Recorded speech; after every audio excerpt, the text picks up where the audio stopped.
adanya kecelakaan. Semoga ya yang sakit segera disembuhkan teman-teman. Amin. Nah, sebelum memulai pembelajaran hari ini, alangkah lebih baiknya kita berdoa dan akan dipimpin oleh KM-nya sendiri. Mana untuk KM? Iya. Apa Bu? Berdoa. Oh, untuk berdoa silakan masing-masing. Serius? Baik, sebelum kita memulai pelajaran pada pertemuan kali ini, alangkah baiknya kita berdoa terlebih dahulu. Berdoa dimulai. Berdoa bukan. Oke, baik. Terima kasih untuk Dian. Nah, langsung saja. Di sini Ibu kan udah 2 pertemuan ya bersama Ibu. Tentunya kalian udah tahu Ibu siapa namanya. Nah, untuk materi yang kedua itu ada persebaran dan pengelolaan sumber daya alam di Indonesia. Nah, untuk materinya itu ada pengertian sumber daya alam, macam-macam sumber daya alam, lalu ada sebaran sumber daya alam perairan dari daratan dan juga prinsip ekoefisiensi. Lalu ada prinsip pembangunan berkelanjutan dan pemanfaatan sumber daya alam, lalu ada dampak positif dan negatif. Nah, untuk sumber daya alam sendiri menurut kalian itu apa? Ada yang mau? Nanti aku boleh ajarin dulu. Jadi sumber daya itu jadi apa yang dimiliki oleh suatu tempat Ibu, terus apa sih kelebihan itu bisa diberdayakan dengan baik. Itu punya sumber energi Bu buat wilayahnya. Oke, bagus. Lalu yang kedua Rindy, silakan. Mau? Sumber daya alam itu masih sama kekayaan dari suatu kekayaan alam yang dimiliki oleh suatu daerah. Ya. Yang terakhir, Rizal, boleh? Hal-hal yang ada di alam yang dapat kita manfaatkan. Sudah Ibu. Oke, sebentar ya Ibu, ini ada. Ibunya udah gajian. Alhamdulillah Ibu gajian. Iya, kan 3 bulan.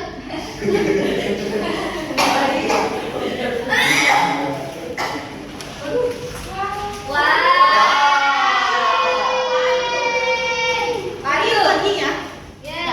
Nanti ada lagi jangan mana? khawatir. Iya.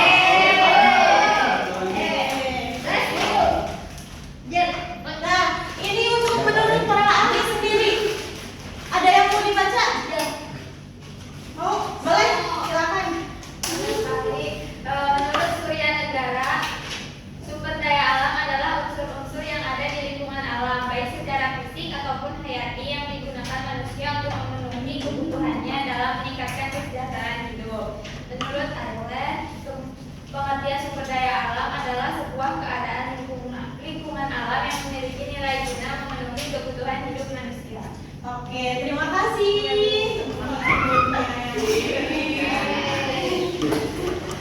Jadi sumber daya alam sendiri itu merupakan potensi, itu nilai dari suatu sumber yang ada di alam, yang dimana itu berdaya nilai tinggi untuk manusia sendiri.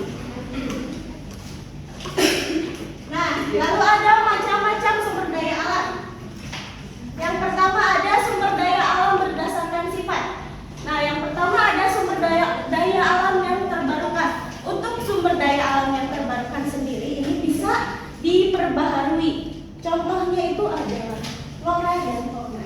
Nah, untuk flora sendiri contohnya itu ada tanaman salak. Nah, salak itu bisa dimanfaatkan sangat banyak gitu ya. Bisa dijadikan kolak, bisa dijadikan apa lagi? Asinan. Ya, betul. Nah, bisa dijadikan keripik juga kan? Iya, berdaya nilai tinggi. Nah, lalu yang kedua itu ada sumber daya alam yang tidak terbarukan. Nah, di mana ini untuk diperbaharuinya itu sangat lambat gitu, sangat lama gitu, teman-teman. Contohnya itu ada minyak bumi, batu bara, dan gas alam. Tetapi ini juga ada sumber daya alam yang tidak terbarukan itu dari apa ya? Plastik, di mana plastik itu dari bahannya itu kimia ya teman-teman. Nah itu bisa dimanfaatkan berulang-ulang lagi plastik itu. Nah untuk yang ketiganya itu ada sumber daya alam yang selalu tersedia. Nah untuk yang selalu tersedia itu contohnya ada udara dan sinar matahari. Nah untuk udara sendiri kita itu perlu sekali ya untuk bernafas. Lalu ada sinar matahari. Sinar matahari juga sangat perlu gitu ya untuk kita gitu, untuk kesehatan kah gitu, untuk berjemur gitu, berjemur pakaian gitu. Nah, lalu yang kedua ada sumber daya alam berdasarkan jenisnya. Yang pertama ada sumber daya alam hayati. Sumber daya alam hayati ini dihasilkan dari makhluk hidup. Nah, contohnya itu tumbuhan, hewan dan berbagai mikroorganisme. Nah, lalu yang kedua ada sumber daya alam non hayati. Nah, ini itu bukan dari makhluk hidup, teman-teman ya. Untuk contohnya itu ada tanah, udara, air dan bahan tambang.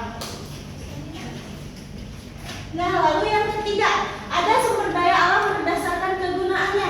Yang pertama ada sumber daya alam penghasil bahan baku. Nah, untuk penghasil bahan baku ini kita itu tentunya perlu untuk makan ya. Contohnya itu ada beras. Nah itu dari pertanian ada beras, sayur. Itu contohnya ada dari flora ya yang barusan. Lalu ada faunanya. Nah untuk faunanya ini contohnya ketika Lebaran Idul Adha itu sembelih apa? Sapi. Lalu apa?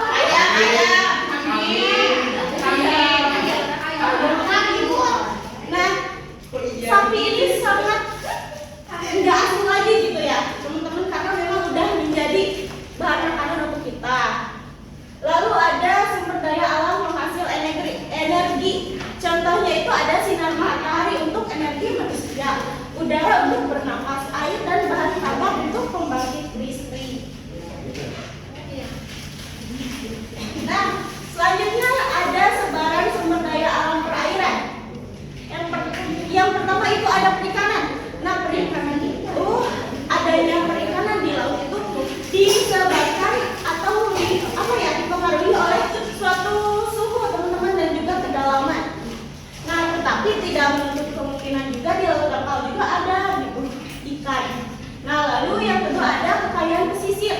Nah untuk kekayaan pesisir ini adanya di 12 mil dari garis pantai gitu. Nah ini untuk contohnya itu kekayaan pesisir itu ada mangrove dan juga terumbu karang. Nah lalu ada padang lamun. Untuk padang lamun sendiri ini merupakan ekosistem yang dimana tumbuhnya itu di dasar laut gitu. Tapi Tapi bukan di dasar laut banget gitu, tapi di laut dangkal gitu teman-teman ini tuh padang lamun gitu. Nah lalu ada pariwisata atau panorama indah di pantai. Nah untuk contohnya itu di Pangandaran. Nah siapa yang udah sering banget ke Aku orang sarang Bu. Aku banyak monyet Bu. Oke, di sana itu sangat bagus gitu ya teman-teman untuk panorama indahnya itu. Nah itu dinamakan sebagai wisata bahari teman-teman begitu. Iya. Lalu ada energi dan pertambangan. Nah untuk energinya sendiri itu dari energi sinar matahari. Nah itu kan sangat perlu ya untuk kita teman-teman. Lalu ada udara juga tadi untuk kita bernafas. Nah lalu ada pertambangan.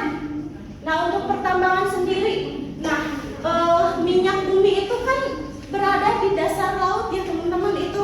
Nah itu lalu ada juga gas alam, gas bumi. Nah itu berada di endapan cekungan tersier teman-teman. Lalu ada sebaran sumber daya alam daratan. Untuk yang pertama itu ada pertanian. Nah sudah kita ketahui juga bahwa memang kita itu hidup di negara yang agraris. Dan memang sangat banyak sekali ya untuk pertaniannya gitu teman-teman. Lalu ada peternakan. Nah untuk peternakan sendiri terbagi menjadi 3. Ada yang hewan besar. Contohnya itu apa? Betul, sapi. Oh iya. Sapi apalagi? Kuda Ya, kuda bisa.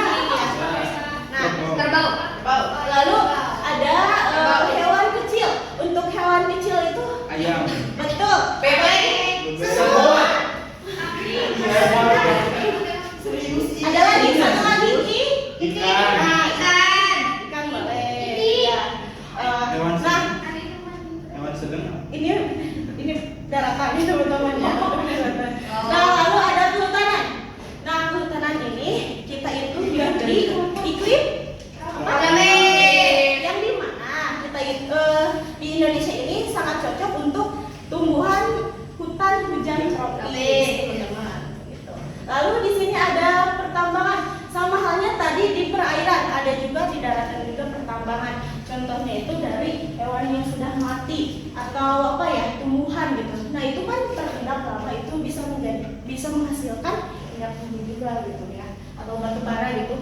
Lalu ada pariwisata. Nah untuk pariwisata sendiri di daratan itu kita itu berada di Jawa Barat. Yang di mana banyak gunung. Gunung Api. Nah itu salah satu contohnya. Ada pariwisata gunung gitu. Siapa yang suka naik gunung?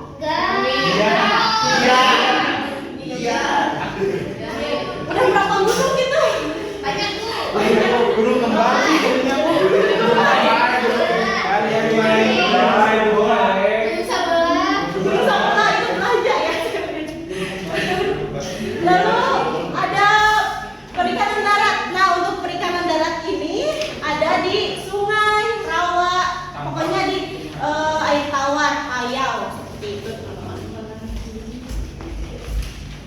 Nah di sini ada terdapat prinsip ekoefisiensi. Nah di mana prinsip ini itu merupakan penyeimbangan gitu antara efisiensi dari ekonomi, ekologi atau lingkungan. Yang di mana itu ada yang pertama ada pemanfaatan sumber daya alam yang dapat diperbarui. Lalu yang kedua itu ada meminimalisir penggunaan bahan baku. Lalu yang ketiga, siapa yang baca? Aku. Boleh. Mengurangi limbah berbahaya ke lingkungan. Ya, Yang keempat, menghasilkan produk yang bisa didaur ulang. Oke, terima kasih. Hadiah Billy. Bu jangan dulu. Hadiah dulu. Kasih Bu. Iya, sama-sama. Ibu Ripi mau jualan makanan Ibu. Ripi ya. Nah, dilanjut ada prinsip pembangunan berkelanjutan. Ada equity atau ini itu pemerataan guna untuk menyeimbangkan aspek sosial, ekonomi dan lingkungan di kehidupan masyarakat. Lalu ada energi, meminimalisir sumber yang digunakan atau memanfaatkan dengan efektif sehingga limbahnya itu bisa berkurang. Ekonomi sama ekologi. Ini yang terakhir siapa yang membaca? Ayo nih ekonomi. Gimana? Ekonomi. Makanya pentingnya gimana? Ekonomi. Kan yang terakhir Nanti gitu.